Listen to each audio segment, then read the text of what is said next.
we moved from a place where we were all Arab. You just sort of live with other Arabs, and it's just different, different cultures, different, national identities, but we're sort of all Arab. Until I moved here, where I suddenly became an other, so this sort of foreigner that sounds different, looks different, and it was a difficult experience, but I think it became much more difficult after 9/11 because that's when you start to see the construction of threat. I want people to know that we can actually thrive together. I think another world is possible, and what keeps me up at night is I think about the way governments around the world use language that stigmatizes people, that others people.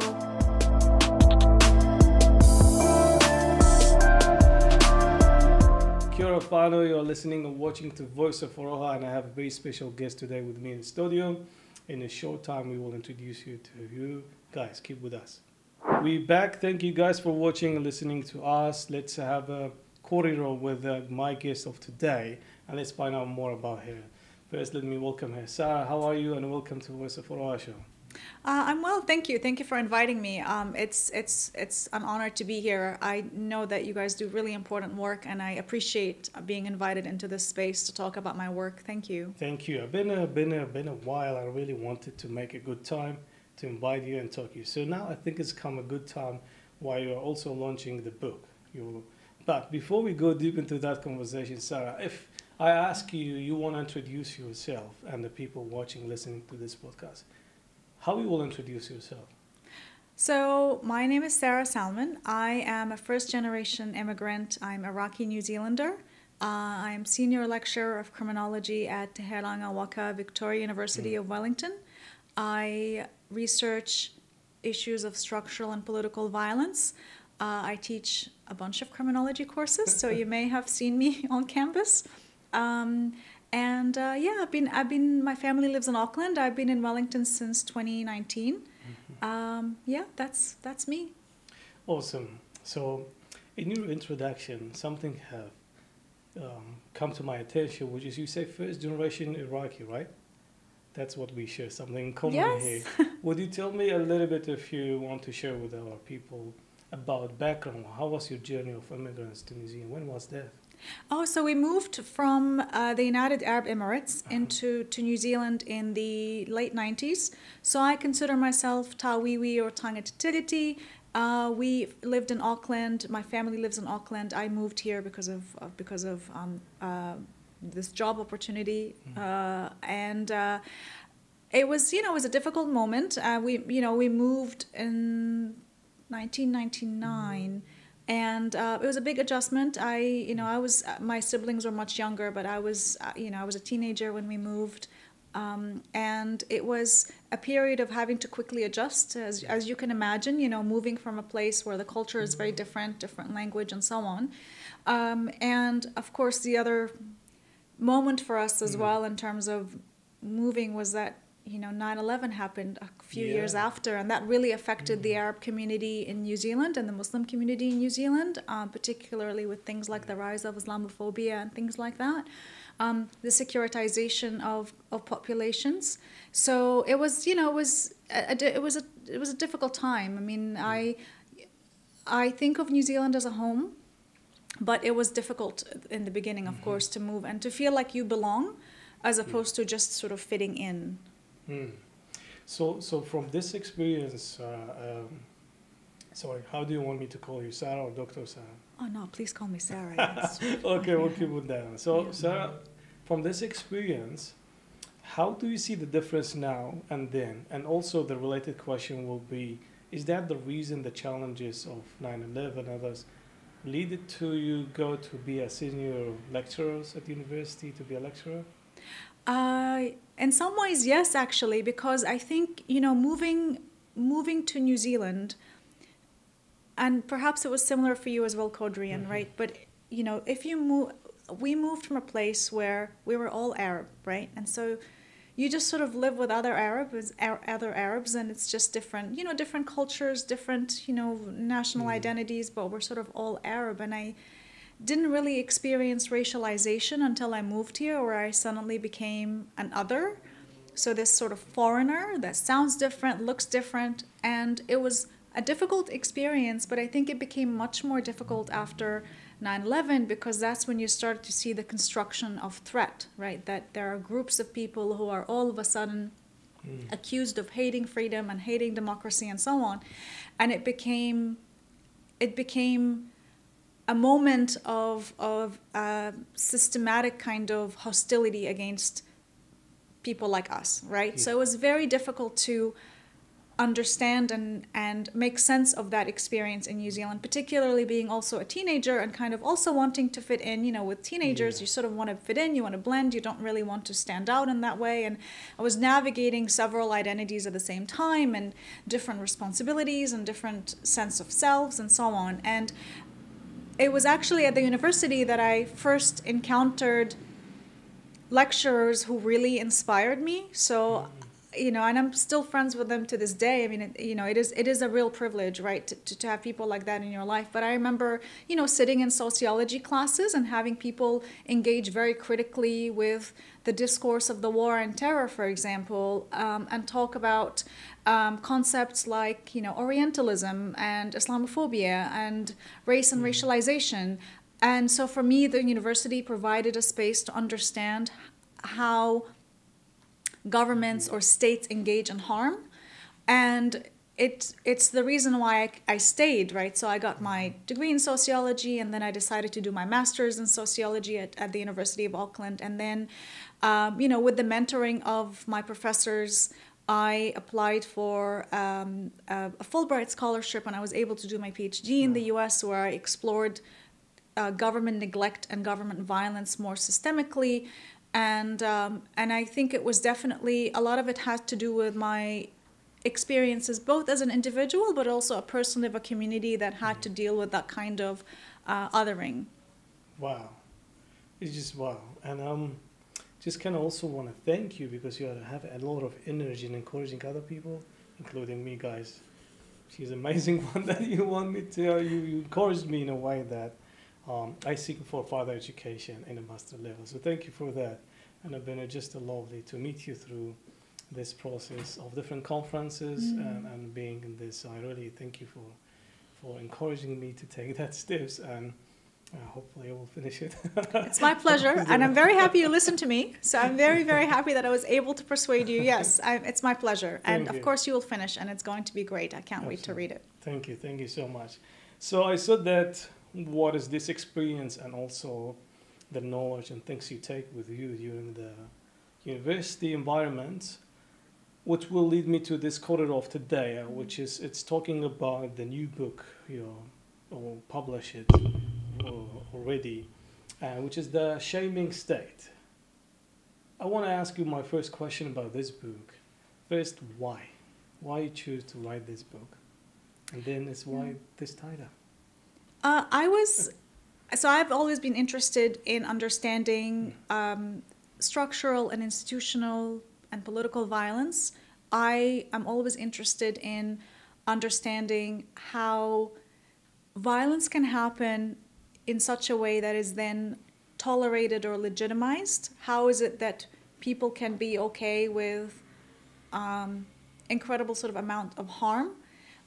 So I wrote my master's, for example, on war. And in some ways, this is sort of the sequel in a way, because the work comes out of my PhD research in the United States, where it was at a time where we had in the United States an influx of Iraqi refugees who came on a special immigrant visa. Yeah. And they arrived into the United States. So if you're familiar with the special immigrant visa, it's a visa that's designed specifically for Iraqi and Afghani families that had assisted the American military or American forces during the war on terror. And as a result, their life became at risk. And so these are people who were coming into the United States in the 2010s. And at the same time, we also had a big hurricane, Superstorm Sandy, that affected several states in the Northeast, and in particular areas that were seen as below sea level, so areas that were inundated by floods. And it was sort of a moment where we saw big political displacement, big natural disaster displacement happening, and people encountering levels of need that required a really strong state response, a really robust state intervention. And it stood out to me that it was basically an opportunity to study this question of social rights. Does the government actually care about people? And the reason why I wanted to study that is because we live in societies that talk about democracy, that talk about inclusion, that talk about sort of openness. But at the same time, we live in societies that have a lot of tolerance for harm. So we almost take it as common sense, right, that people who might be dealing with poverty, well, it's their fault, it's their responsibility. We're constantly talking about cutting benefits and forms of assistance. And the language around that is that, well, it's their personal responsibility. We help those who help themselves, right? Like if you help yourself, well, we'll come and help you. And I wanted to test that. I was interested in finding out, is it actually true that if you are a person who helps yourself, if you're a person who works hard, who does all the right things, and you encounter a moment of needing lots of help from the government, will you get that? And that's what I was really interested in here. Sarah, thank you. That was just a good how you summarized in the first questions. But what made me to attention, you really talked about two issues have happened in a time that the states were busy, like hurricanes, things, but they forgot their obligations into humanitarians, into they must help. So I want to ask you as a follow-up questions on what are your thoughts about, do the state only need to care when they are in a good positions, or do they really actually need to care double for vulnerable people when it's like situations of disaster and things happening? What are your thoughts? How we will balance the humanitarian response in this case? So I think that's a very good question. And the reason why I opted for 2 moments of disasters is because I wanted to challenge the conventional wisdom that people who take care of themselves will be taken care of, right? Because that's usually what we hear from politicians. Yeah. It's usually around, people who don't get help, it's because they're not helping themselves, they're entitled, they're not working hard enough. And I wanted to see, okay, well, what happens if you're working hard enough and you need help? Because in moments of disaster, what happens is that people experience vulnerability. So they experience needs that cannot be immediately met by personal savings, by their families, by their communities. They just need a lot of help. If you think about the context of something like a disaster, the whole community was inundated. If you think about the context of political displacement, the family had to uproot and move all the way from Iraq to the United States with no networks of support, right? So these are moments of acute social vulnerability that requires a robust state response. So for me, they present a really ideal situation to understand, does the government actually care? Because we all rely on the government, right? We all rely on welfare. We tend to think of welfare as something that is only for poor people. That's only one small part of the government's duty of care and the government's function of welfare, right? So think about other things like the education system, the healthcare system, things like labor regulation, the roads that we use every day. These are all under the rubric of the state's duty of care, right? Yeah. And so we all make use of welfare. Right. But there are moments where we need a little bit more of that. So for people who might grapple with poverty, they might need poor relief programs. But people in the aftermath of a disaster or in the aftermath of political displacement will need extra forms of help. And I wanted to know what happens when they need extra forms of help. So the reason why I didn't study people who live in poverty is because that question has been demonstrated through and through, right, around how the government simply does not care, right? So that's in the context of New Zealand and the US and the UK, that all these things, all these measures like austerity measures or welfare cuts or workfare or time limits on the job seeker benefit, it has been researched to show the harm that is done for people who might need that kind of help. And I wanted to take it further, and I wanted to look at what about people who supposedly have done all the right things? What happens when they encounter a disaster and need help, right? And so this is why I wanted to see the extent to which the state is actually willing to engage in its duty of care. So the book really, and the research comes out of wanting to know whether the state administers care or doesn't when it's needed. That's beautiful, and I think it's also give us like a for me or the people now watching, listening, kind of like overview. Now we understood like why, also the behind, the reasons behind to get this book writing. So I want to ask you a question about how was the finding? What did you find? So the findings were, in some ways, I mean, they were surprising. So the two groups I looked at were groups that would not typically be seen as needy immediately, right? So if you think about resettled Iraqi refugees, so these were people who'd sacrificed everything in the context of the war on terror, you know, and so they arrived on a special immigrant visa because of the government's recognition of the sacrifices that these families have done. And the second case is Hurricane Sandy displaced New Yorkers. And these were white homeowners in a neighborhood in New York that is home to first responders, police officers, firefighters, teachers. So people are very much embedded in the city of New York. And again, these are not people who typically experience need in the same way, right? So these are not people who would typically be considered, they would not be people that inhabit tropes of pathology, right? They're not people who are vilified in political discourse. And for me, they were like the best case scenario. Like, okay, you have two people who've done everything right and now they need help, and what's that gonna look like? And what happened with the case of Iraqi resettled refugees is that once they arrive into the United States, they lose the status of being right bearers. They're no longer people with rights who came here because of the sacrifices that they made. Instead, they become burdens because upon arrival, they start to receive assistance programs that are actually quite similar to poor relief programs. So there are programs that are very similar to people who might be living in poverty, who might need things like cash assistance or food stamps or things like that. And so they immediately come to be stigmatized upon receiving assistance. So in terms of their experience, it was not unusual, for example, for them to be berated by their caseworkers. It was not unusual for them to have their benefits cut or disrupted. And it was not unusual for them to constantly have to demonstrate that actually they are legitimately needy. They're not trying to scam the system. They do need this cash assistance and so on. So it was a very difficult and very shaming experience for them. Particularly, you know, this constant accusation that they're choosing not to work, they're choosing to be lazy.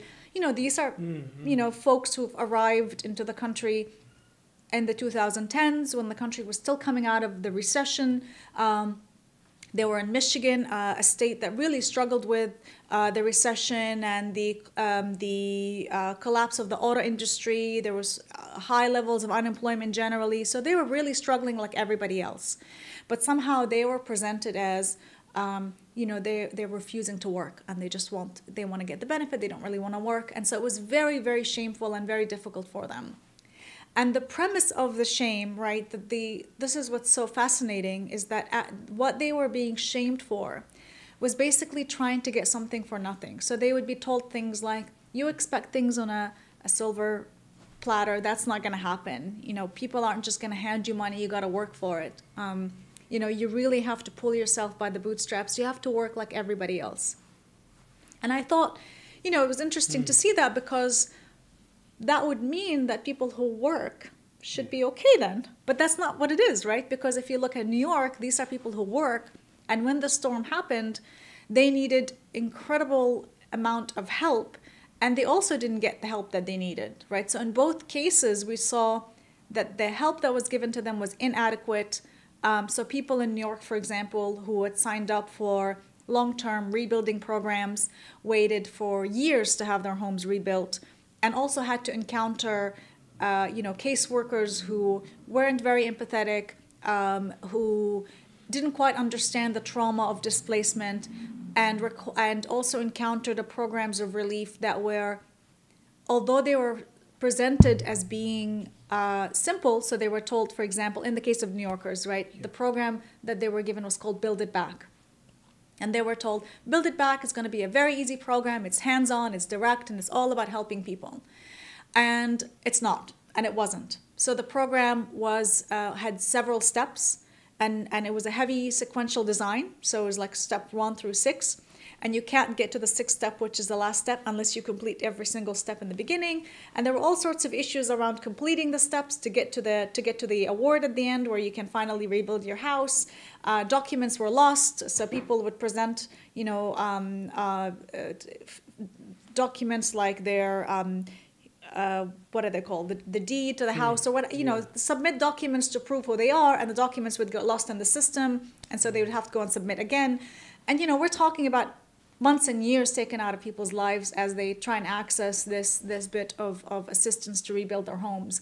And it was presented to them, they weren't shamed in the same way, so it wasn't about, oh, you need to work and you need to be responsible, because they already work. But it was presented to them as, the program is simple, but we have to protect the taxpayer, and we have to protect public money. We can't just give you money to build a house. We need to make sure it's done right, because we want to make sure that, nobody's abusing the system, and nobody's, abusing the taxpayers' money, right? And so it was really interesting to see, because these were families that were taxpayers. And so it was kind of interesting to see how the dynamic plays out, where they're the taxpayer on one hand, the government wants to protect their money, but also they need help, but they can't get that money because they're the tax, so it's sort of like a bit of almost like a game. So in that one, so what do you think? Did you think that the state have used the shaming as a tool?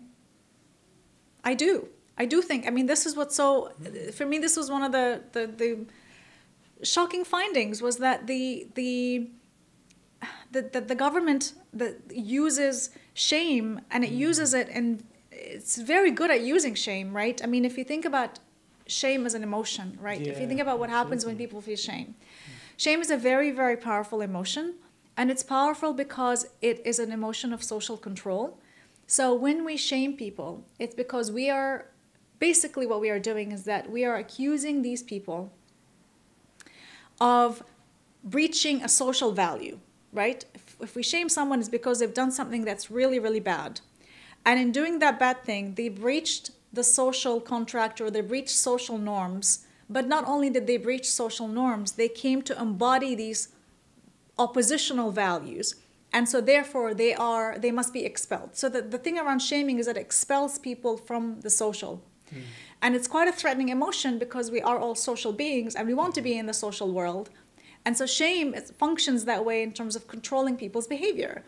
And in this instance, what we saw is that, or what I argue, is that the state uses shame by using a discourse of personal responsibility, a discourse of protecting the taxpayers' money, a discourse around entitlement, that presents these people as somehow basically violating the social values of personal responsibility, violating the social values of protecting public money, violating the social values of not being entitled, right? So they are presented as people who are now carrying a stigma.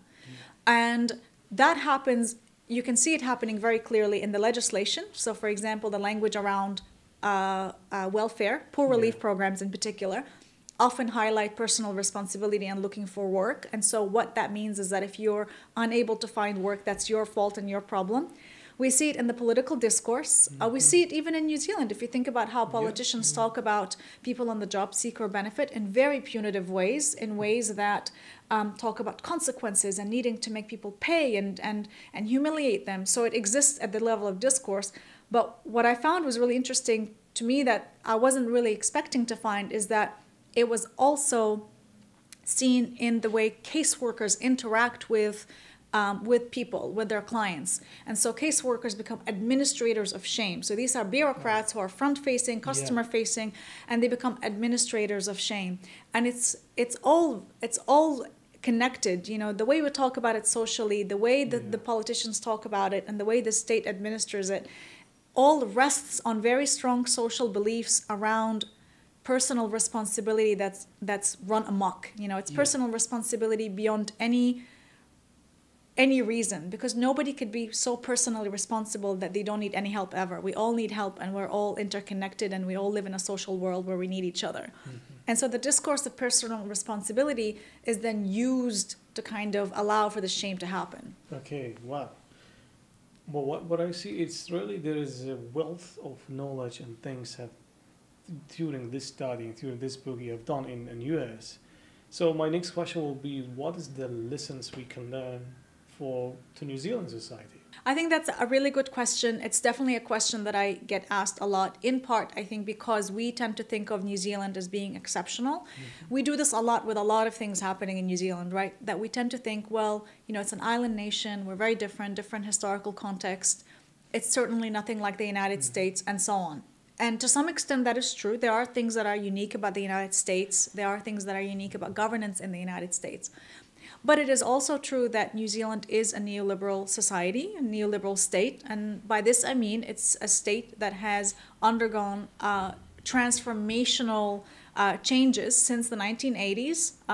Things like cuts to welfare, privatizing public sector, and increasingly kind of paring down safety net programs. So we are very much a neoliberal society, a neoliberal state, a neoliberal government. So, and you can certainly see the use of shame here as well. So, for example, if you think about the discourse around the job seeker benefit, in the last few weeks, there's been talks about capping the benefit. There's been talks about introducing what they call conditionality, or what could be called administrative burdens, so adding even more conditions to it so that people would qualify for it. And these are all measures that are supposed to, they were described as consequences.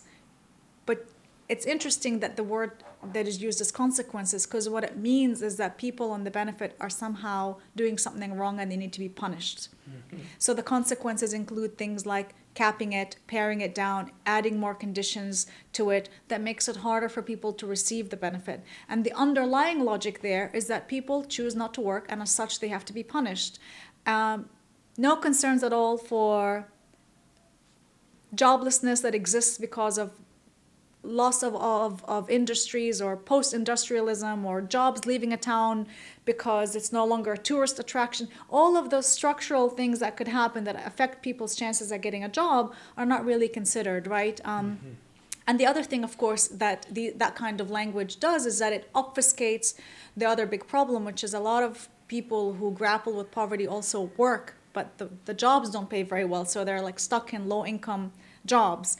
And that's another thing that the government could intervene on, right? Which is, you know, why not discuss living wages, or why not discuss the price of the rental market? Why not discuss the crisis of living costs that we keep talking about, right? Why aren't we addressing these things, and instead we're going after people who need extra help because of these big structural things that are going on, and suggesting that they're not doing their bit, and so therefore they need to be punished. And so you can certainly see parallels in terms of the use of shame here as well. I could go on with different examples. Another example is the idea around scrapping the lunch programs in schools. I mean, effectively what we are seeing here is that children are being punished. They're basically being told that if their parents can't afford to feed them, well, that's the parents' fault, and the children would go hungry. Yeah. So you can definitely see parallels in New Zealand as well. Absolutely. So how are you? You made me just thinking that we see that language a lot, and I think when we're talking about shaming tool, that's language is a big part of it, right? That's one of the tools they're using it, and we see in New Zealand happening recently. Sarah, I want to ask you another questions about the implication of those kind of policies and the language, or we call the shaming tool, being used by the state. And like he said, we can see that in New Zealand it's been increasing. What will be the implication on society in your thoughts? I actually wrote this book trying to understand that. It was one of the findings that I was was one of the findings I didn't really want to find, right? It was a troubling finding, but I'm very concerned about social solidarity, or what New Zealanders or the New Zealand government refers to as social cohesion, right? I'm very concerned about social solidarity and connections between communities. Particularly, as we're seeing in recent years, there's been like a fraying of community connections. We're reflecting on our time here after the events of March 15th, and what can we do to build societies that are more resilient and so on. And I wanted to understand, what is it exactly that happens that kind of breaks the fabric of society? So if you think about society in the context of, like the state, like a New Zealand society or American society, or if maybe you think of yourself as a citizen of the world, right? Part of being a citizen is that you have an ethic of care toward other citizens, even if you don't know those citizens personally, right? So people who only take care of their families, who only take care of their friends or their communities, and deliberately they don't care about others, they're not exactly engaging in a dynamic citizenship, right?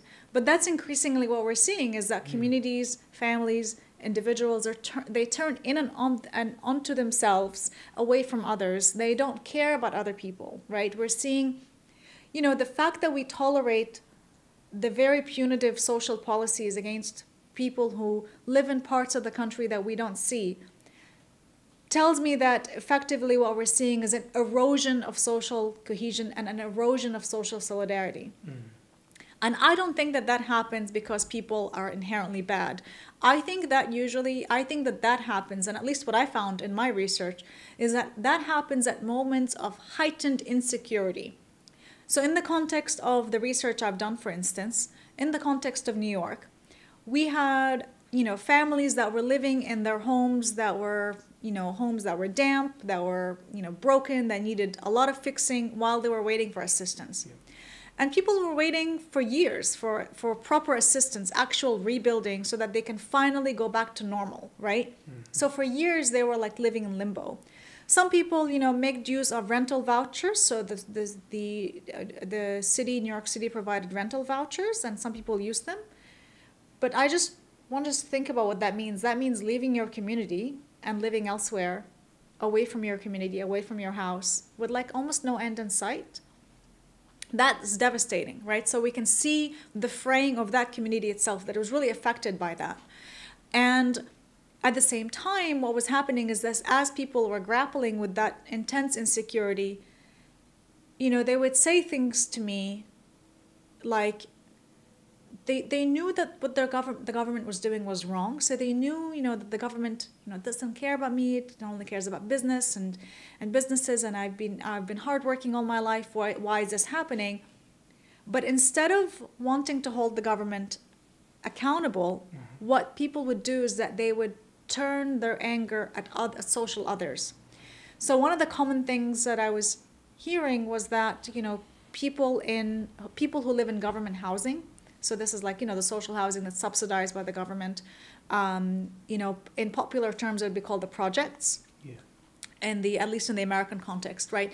They were seen as having it too easy. Well, they still have their houses and their apartments, and the government is paying for everything. And meanwhile, I'm the taxpayer, and I'm not really seeing any benefits, right? And so you could see a very punitive turn against these social others, right? These are not people that this particular community in New York had regular interactions with.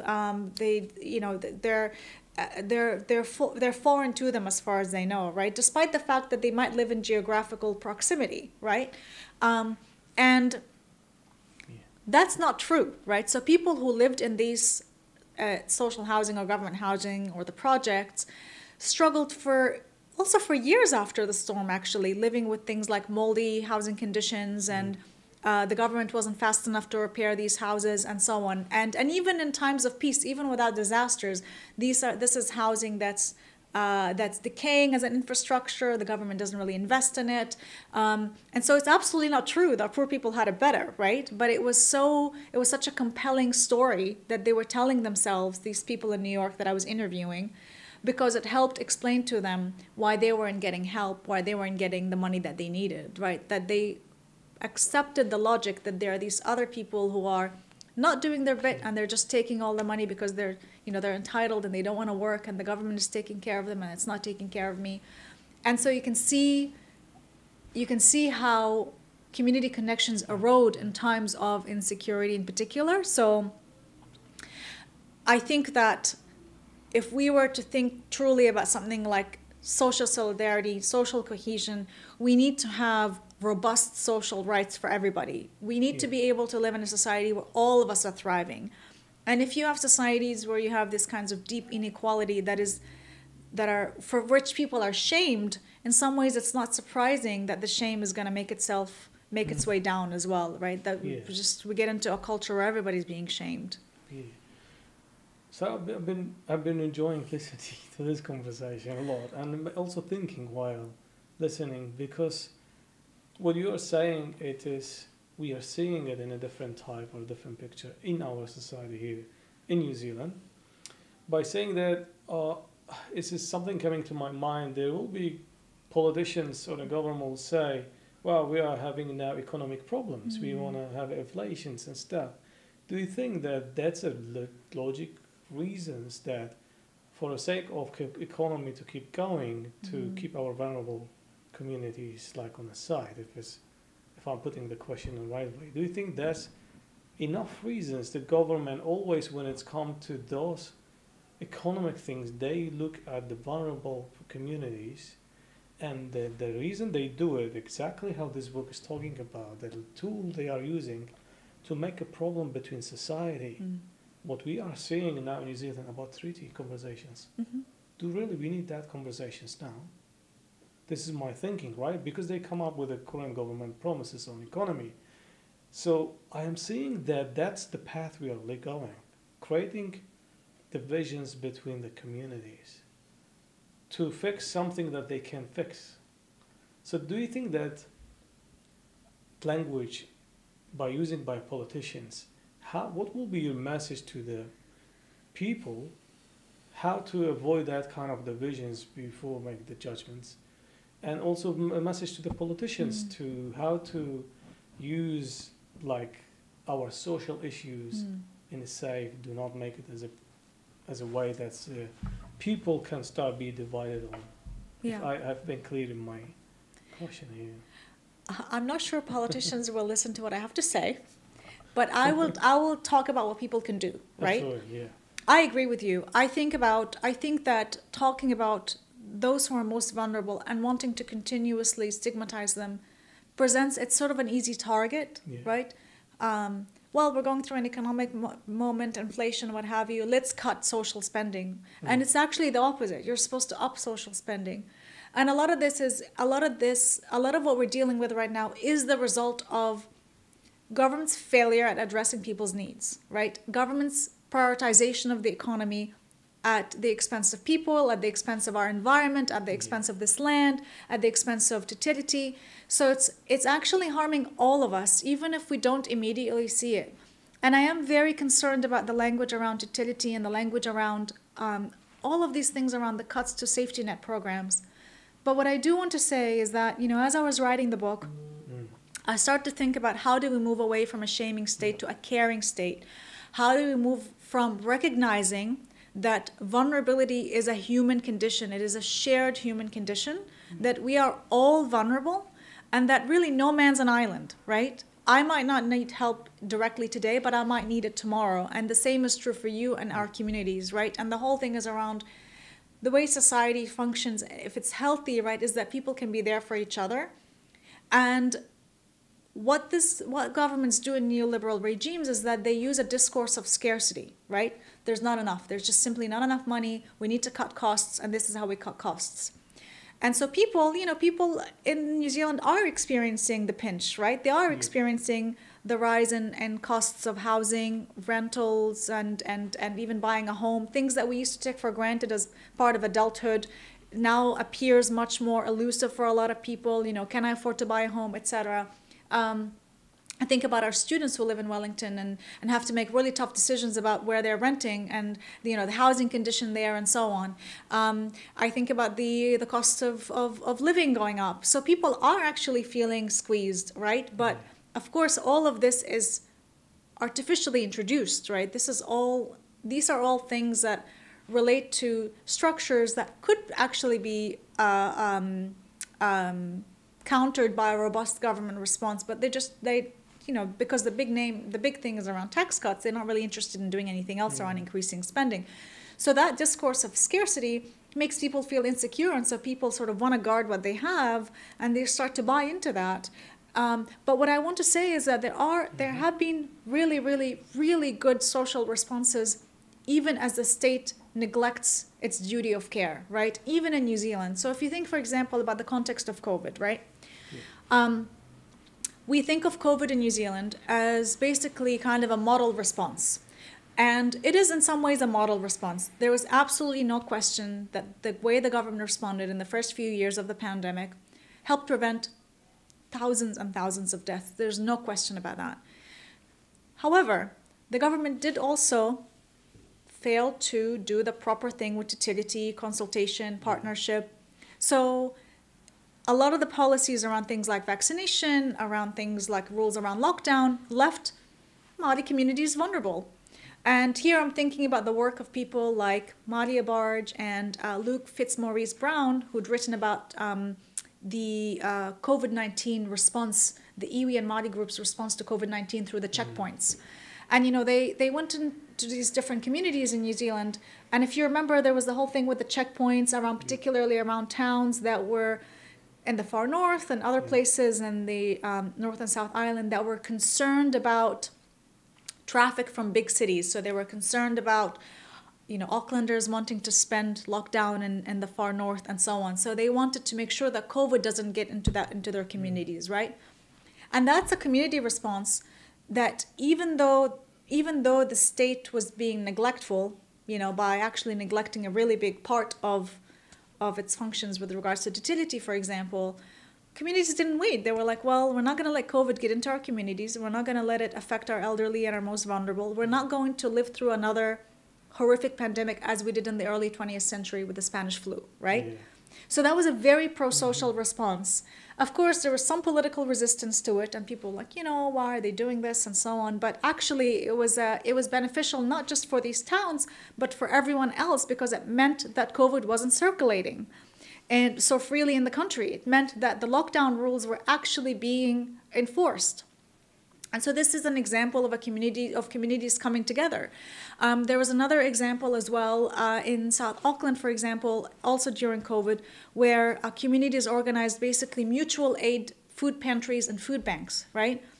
And what's different here is that you are seeing communities actually participate and engage in what we call mutual aid or interdependence, rather than seeing like the top-down kind of charity that is, not very helpful, doesn't tend to understand the needs of the community, tends to be quite dehumanizing. This was much more like for community by community, and communities coming together to help, help those who might need just a little bit of extra help during the pandemic, right? And it was phrased in terms of, what do you need? What would you like? Take what you need. It's very different from the kind of sort of charity sort of models that we tend to see, right? So another example is community responses, for example, around Cyclone Gabrielle. So Kim Hamilton wrote a working paper around the role of the marae in responding to Cyclone Gabrielle that again pointed to a very robust community response, taking care of people while the government response was kind of still getting its act together, So it was, we see illustrations of really solid and robust communities coming together, using the language of plentitude, right? Using the language of thriving together. So there are ways to counter the shaming state. And I think for me, the long-term goal, what I would love to see coming out of that, and I'm not sure the government is going to do it unless we demand it, right, is that thinking, reflecting on our own sort of as different communities in New Zealand, right? Different, maybe, Pākehā, Tangatiriti, just Tawiwi, Mana Whenua, just thinking about what it is that we want, right? Societies, what sort of vision of society do we have? And I think we can all agree that we want to thrive. I think that I think we all want to have a good life. Right. And that's what I genuinely believe, that I think, people just want to have a life where they can enjoy peace and security and just, you know, have their children be happy and so on. And I think these are fine things to want. But I think the thing that stands against all of that is that we are still caught up in notions of personal responsibility that just really don't align with being human. And I see a way out of that through connections of interdependencies, connections between communities. I think about these sort of mutual aid responses that we see as possibilities to show us what another world looks like, right? Out of shame, out of scarcity, what does it look like to live in plentifulness together as people? And I think that that is one way to try and counter the shaming tendencies of the state. And it's a way to structure our demands so that instead of communities, you know, kind of being punitive, actually move away from that into demands from the government to do better, to take care of everybody, regardless of a person's relationship to the market, regardless of a person's position in the market as rich or poor or what have you, so that we're not demonizing people, you know, because they're experiencing poverty, for instance. We're not punishing children because their parents, you know, are low-income families. Like that actually we're moving away from all of that into something much more concerned with ensuring that everyone has, you know, a dignified life, a good life together as communities, that we're thriving together, really, essentially. Yeah. Wow, what a beautiful messages, Sara, and thank you so much for writing this book. It's just amazing how you are bringing a very, very wealthy knowledge that is much needed this time, and thank you for publishing it right now in these days. So for my last questions, want to say the people who want to get access to this book, where they can buy it, where they can have access to this book? So there are two places. Well, first of all, if you're a university student, chances are it's available through the university website. If you want to purchase the book, you could do it through Unity Books, or there's a website called Woods Lane, so I can provide it for you as well if you want to write it down. Yeah, that's cool. We will put that in the screen. Yeah, so those would be two options, but it is available in the university libraries. I think several universities in New Zealand have it as well. I know for sure Victoria University has it. That's how you could find the book. Yeah. Awesome. So I'm aware about the time, and we are coming in for this episode, but I'm hoping that we will have more corridor conversations with you in the future for more topics, and because this is just we were like a surface conversations about a little bit understand about the book and about you as well. So thank you for this opportunity. It's been a pleasure for me to listen and learn more about this important knowledge and how we apply it in this society in New Zealand. And I think I encourage the people who are watching this podcast to purchase the book through this link that you can see on the screen, and as well for the students to access it if you're Victoria University. If you other students, they might go to the Unity Books or purchase it, right? Yes, I think it's also available in other university libraries. I tried to make sure of that, but Cool. If you really can't, and you just you'd let me know, Kodri, and if people reach out to you and say, "Oh, we can't find," just let me know. Absolutely. So thank you again for this opportunity. And thank you for sharing with us this knowledge, and it's just amazing how it comes in the right time. I hope we send a copy for the politicians a little bit read about it, and it sounds good that the language is very important because we are living in a society. The world already have a lot of problems, so we need to look after our people, look after the New Zealand image, that how we want to have it as a beautiful, peaceful society. So it's really cool knowledge piece of book that can add a lot of value to compare to New Zealand society. And so I just want to say thank you again. So as in season 5, like we have these traditions as a guest of our show write the questions and they do reflections on the experience. So I have a question for you from one of our previous guests. It says, what keeps you awake at night? Oh my gosh. Honestly, the topic of the book keeps me up at night. I am concerned. I think that I think one thing I want people to take away from all of this is that the use of things like shame and the language that tends to be very punishing and stigmatizing, that ultimately the purpose of all of this is to maintain a certain status quo. And I just want people to know that I want people to know that we can actually thrive together. I think another world is possible. And what keeps me up at night is I think about the way governments around the world use language that stigmatizes people, that others people, in order to maintain power. And you can think of that globally, and you can think of that nationally, you can think of that regionally. And I just really, if there was one thing I would say for people to pay attention to, is to kind of,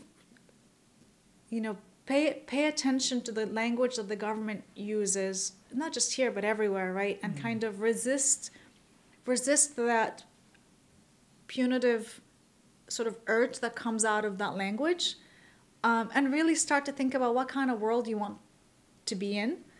Yeah. That would be the thing I would say. I mean, that's the thing that keeps me up at night, is what sort of, what world do we want? Nice. Yeah. Beautiful. Lovely. And also thank you so much for inviting me. I had a great time, and this is a really cool project. I'm really honored to be a part of it. So thank you for inviting me, Quadrian. Thank you.